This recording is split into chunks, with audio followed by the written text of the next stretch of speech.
You've installed Kali Linux. Maybe you've run a few commands, poked around, but now you're asking, what tools should I actually learn as a beginner? Let's fix that. These are 7 tools that every ethical hacker should start with. I'm not just naming them. I'll show you how to use each one in real-world labs, right here on Dojo DevSec. So, if that sounds like your thing, subscribe now and stick around. First, Nmap. It's your go-to for discovering live hosts, open ports, and services. With a single scan, you can map out what's running on a network. Learn this tool early.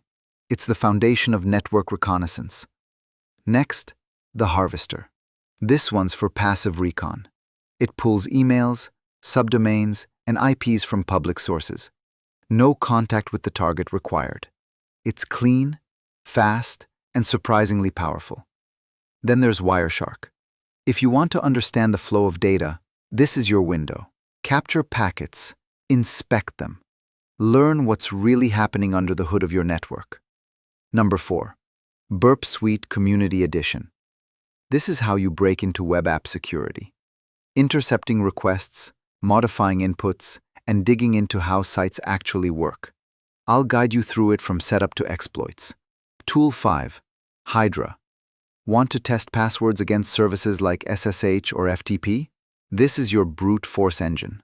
Only use it in legal, lab environments, and I'll help you build one. Now, Hashcat. If you've got a password hash, this is how you crack it. GPU-powered and highly customizable. It's not about guessing passwords. It's about understanding how weak ones fall apart. And finally, Metasploit. The all-in-one exploit framework. Scan, exploit, and interact with targets in a controlled lab.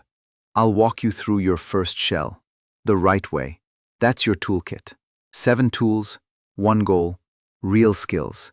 You don't need to master all of them right away, but you do need to start. And if you're ready for real tutorials, hands-on labs, and clear guidance without the fluff, then subscribe to Dojo DevSec. I'll help you get there. Hack smart, stay curious. I'll see you in the next lesson.